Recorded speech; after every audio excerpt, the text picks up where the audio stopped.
The story begins with a beautiful young girl traversing through a forest whilst searching for the herbs she was looking for. She finds them, and then when the clock tower strikes, she rushes back to open her shop. That's right, folks, this lady is an herbalist. Her name is Shirayuki, and she lives in the country of Tanbaran. Though what makes Shirayuki stand out is her odd yet refreshing red hair. This leads to her always being the center and, of course, often makes her somewhat uncomfortable as well. Unfortunately, things take an unpredictable turn when the greedy prince named Raji asks his subordinate about who's the most beautiful girl in the kingdom. And when he replies about Shirayuki and her red hair, the prince chooses her to be his concubine. This makes things irrationally difficult because she, for one, doesn't want to be subjected to such a fate, so she makes the decision to leave the country. She immediately makes some medicine for her regulars, leaves them at the shop together with letters, and then prepares to leave. She also cuts her gorgeous long hair and leaves it behind encased in a ribbon. From there on out, it's a long way ahead, but she eventually leaves the borders and ends up coming across a considerable mansion right in the middle of a forest. She tries reaching out, but it looks like there's no one home. Tired and hungry, the girl simply falls asleep, and it isn't until the following morning that she wakes up. She was just stretching and yawning when she heard a boy's voice coming from a distance. Well, that's when a white-haired young man named Zen pops up right in front of her and falls right away. Together with him are two of his companions named Mitsuhide and Kiki. While they are a little suspicious of Shirayuki at first, the atmosphere becomes quite warm when she compassionately treats his wounds. She then takes shelter in that house together with them, though Zen is curious as to why she ran away. Shortly after, a big basket of apples arrives at their place, and unexpectedly enough, the ribbon Shirayuki tied to her hair is tied to it. This gives off plenty of alarms, and Shirayuki is definitely upset. When she reveals how Prince Raji wants her, Zen gets quite angry and ends up hitting his injured arm on the table. The atmosphere is quite thick. Shirayuki knows that it's not easy to run from the prince. She picks up a bad apple and makes an apology how this apple is no good anymore. And seeing this, Zen just straight up bites the apple while it's still in her hand, hence proving her analogy wrong. Though it might not have been a good idea because the apples were poisoned, and so he collapses. Immediately, a soldier pops up at their doorstep and tells Shirayuki that if she wants the antidote, she better return to Prince Raji. Seeing how Shirayuki had no choice, she obliges. Prince Raji is fascinated by her red hair and ends up making quite a few smug remarks. Shirayuki counters his smugness with her confidence, but she knew she had to accept his demands to be his concubine. Though suddenly, Zen appears out of nowhere together with his two companions. He states how he has gradually been building immunity to poison and also declares himself as the second Prince of Clariness. He then tells Raji that if he doesn't want the news of him poisoning another country's prince to leak out, he'd better give up on Shirayuki. Both Shirayuki and Raji are taken off guard. Raji pathetically gives up on her, and so Shirayuki returns back to Clariness together with Zen. The good ending. But wait, the story has only just begun. After treating Zen for the poison that was left in his system, Shirayuki gets herself a place in the city and is ready to start looking for a job as an herbalist. It's not that easy considering how the local herbalist shop wasn't looking for any more hands, but the owner suggests that she take the court herbalist exam. Another young fellow who is going to take that exam was in the shop as well. Shirayuki resolves herself to prepare hard for the exam. She and Zen travel to a nearby island so that she can gather a few herbs and study some. They share quite a few wholesome moments on their way there before Zen bids her farewell for the day.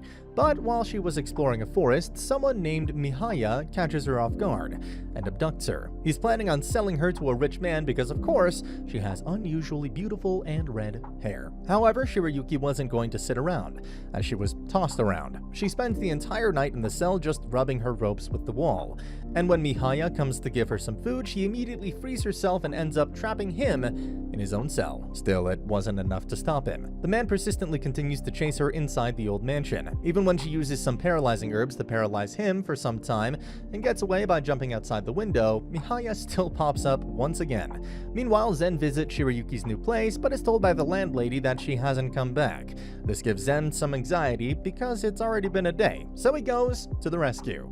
And now Mihaya was about to catch her again, Zen appeared to rescue her once again. Shirayuki's heart thumps a few beats and then they hand Mihaya over to the royal guards.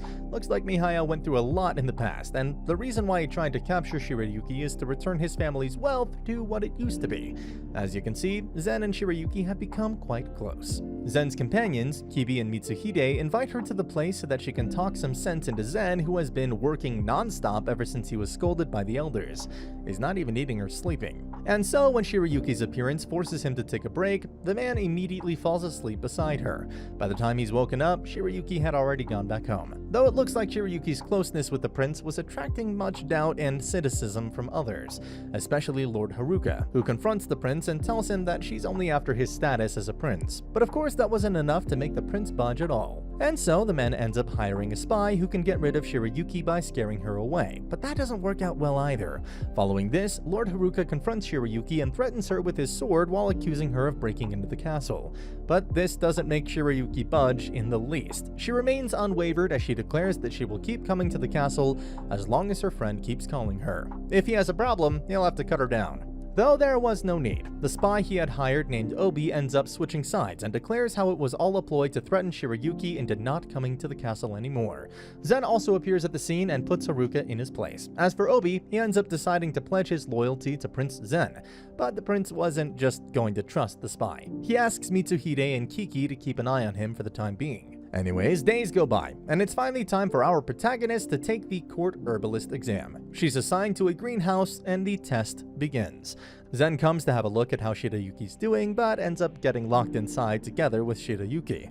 Looks like one of the other contestants was behind this, attempting to make Shirayuki fail. But this wasn't enough to make her fail. Both of them talk and work through the night, until they are discovered in the morning. Of course she passes and is assigned an apprentice to a child prodigy named Ryu. Just like that, Shirayuki is now a court herbalist apprentice. She tries to be formal during their first interaction, but Ryu tells her not to bother, seeing that he's just a kid. Though it was this moment and a few others which led Shirayuki to realize that Ryu is inept at reading people, and is a complete introvert. Same. In fact, his odd behavior causes others to think he's dangerous. Rumors even suggest that he only ever works with poisonous plants. When one of them says this in front of Shirayuki, she flips and asks the individual to take it back because poisons are often used to treat illnesses as well. Ryu asks her not to worry because he's used to it. However, she calls him foolish and leaves the room. Shortly after, he witnesses Shirayuki crying over some documents and is completely bewildered. He has no idea what to do, so he goes and gets Zen. As for the reason why she's crying, it's because the documents state how Zen was deliberately poisoned all throughout childhood just so he could build his immunity. However, the horrible side effects this might have caused to his body end up making her cry. When Zen gets to the scene, she isn't ready to face him, but he embraces her and compassionately tells her that there's no need to worry because he's okay now. Following this, Shirayuki and Ryu make up as well. In the end, Ryu is just a kind yet misunderstood kid. Later, there seems to be a dire situation at Fort Laxto. All of the soldiers have mysteriously fallen ill, and so Shirayuki comes to the scene to resolve the situation. As it turns out, the root cause is the burning of toxic wood. Some bandits took advantage of the situation, burned the wood to make an opening, and plundered plenty of goods. But this called for Shirayuki's expertise, and so she works herself to the bone tirelessly and attempts to create medicine for the soldiers, and finally treats them all. Zen and his fellows, on the other hand, including Obi, just go and wreck these bandits, and once all is well, Shirayuki and Zen's relationship further deepens. Of course, she also earns plenty of respect from the soldiers she saved. Zen commends her about all she's done and gently kisses her hand in the presence of moonlight. This blushes Shirayuki into oblivion, but the two just sit in the dark, holding hands. But just when the ship was sailing, the two were closer than ever, the plot intrudes once again. In actuality, the Crown Prince of Clariness, named Izana, returns to the castle without announcing his visit. He's aware of Zen's growing relationship with Shirayuki, but seeing how Shirayuki is someone of lower status, the man harbors ill intentions. He ends up inviting Prince Raji to come and visit Clariness for a tea party, and then he also inquires them both about their relationship with each other. This sends Shirayuki's head in a loop as she's unsure herself and might end up having to part ways with Zen. But it looks like Izana's plan doesn't work that well. During the tea party, Prince Raji ends up misunderstanding Zen and Shirayuki's relationship and simply states that both of them are engaged to each other. He just wanted to make sure his previous embarrassment doesn't become a topic of interest. Zen, of course, confronts him about it and asks why he'd say that, to which Raji tells him that it was just to hide his past history with them. But the man also tells Zen that it's pretty clear how they're both in love with each other. He advises Zen to make her his fast, otherwise she might end up leaving him one day. He also tells him that he'd be delighted to make her happy in his stead, considering how that's what his brother wants in the first place. It was indeed necessary for Zen to hear this, but for the time being, he goes to his brother and clears up the misunderstanding. This was hard on Shirayuki as well because she was worried she might be sent off with Prince Raji, especially after considering what Prince Izana said. She rushes to find Zen, but he isn't there.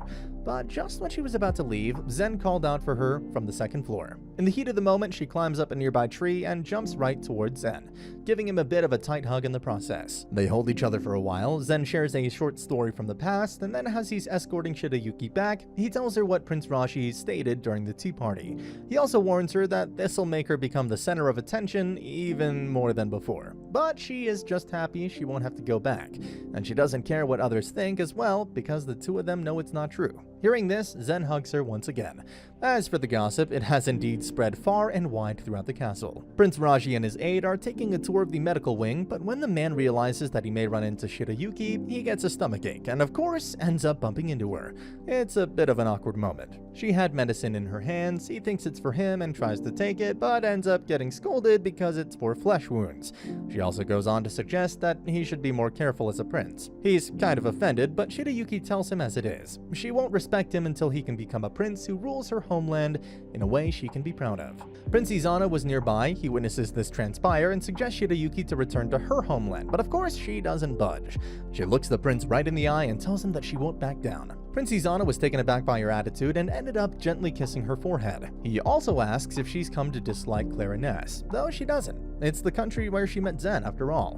By this point, Zen has come to trust Obi, and seeing how Shirayuki might be the center of scorn because of their engagement gossip, he asks Obi to be her guard and to protect her if need be. Later, Obi and Shirayuki appear to be having a conversation where Obi asks her if it would have been better if Zen wasn't a prince. Shirayuki ends up getting a bit angry and tells him to watch what he says. This could easily be considered offensive, but Zen and his right-hand man, Mitsuhide, end up overhearing this conversation and start reminiscing about the past. The moment when he was first appointed as Zen's aide, and how they have grown and gotten closer to each other throughout the years. Later, Zen is doing some paperwork when his mind sort of loiters around. He thinks how rare it is for people to form genuine connections, but when they do, they want to hold on to them, no matter what. Meanwhile, Shirayuki was fast asleep after accidentally taking in some alcohol. When she wakes up, she's still kind of dazed. Obi is still by her side. When she looks for a horse, but gets upset after realizing that she can't ride it, looks like she's worried about those soldiers and wants to go back to check on them. Obi reassures her that when he was away from the castle under Zen's orders, he went and checked up on them. They're all doing fine, and they even asked him to send a message as well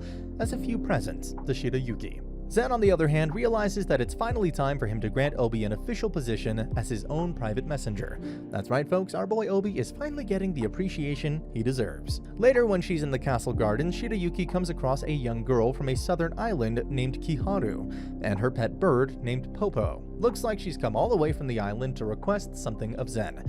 It has to do with preserving the birds, and that's why the southern island should be declared a nature reserve in an attempt to keep the hunters away.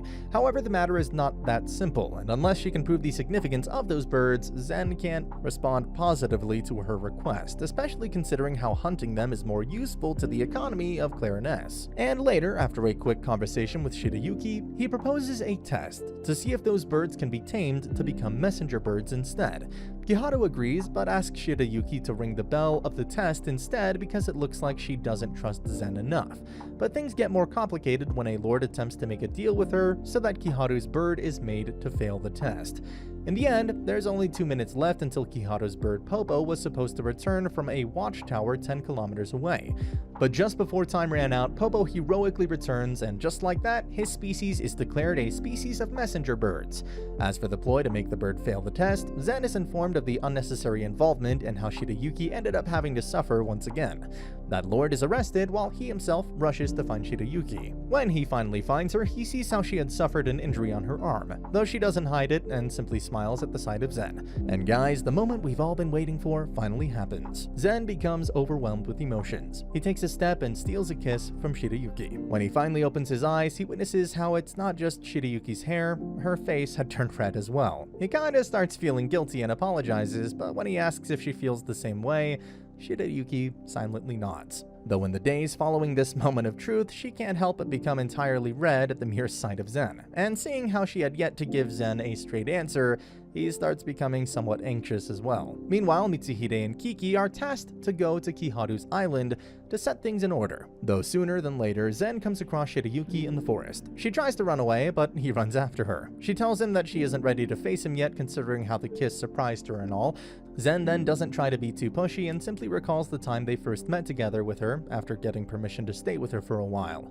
Zen talks about a lot of things, and after a few moments of realization, Shirayuki sorts out her feelings and finally gives him an answer. She was just confused when she realized that her feelings were beyond what you call a friendship, and how she became unable to look at him the same way again. Zen then kneels in front of her and asks for her strength. He holds out his hand, promises that he'll always protect and love her, and then asks her to be with him. Shirayuki gets kind of teary-eyed. She wipes them and lets Zen hold her hand. He simply says, "Thank you, Shirayuki." This is followed by a moment of silence as they kiss each other once again. Then there is a festival. No, not a festival to celebrate their engagement, rather just a regular festival. Zen wants to enjoy it with everyone, and so he disguises himself as a guard. However, as it turns out, the actress who was supposed to play the lead role had an injury, so Shirayuki is chosen in her stead. Of course, Zen wasn't quite impressed with this when he realized how the prince in the play was supposed to kiss her hand. So, as you'd expect a prince to behave, he intrudes in the play dressed as a knight and fights the supposed prince. Then, when Shirayuki and Zen are at the staircase talking about stuff, she asks him to take out his hand. He does so, and Shirayuki then proceeds to grab and kiss his hand. This leaves Zen speechless as his eyes widen beyond belief.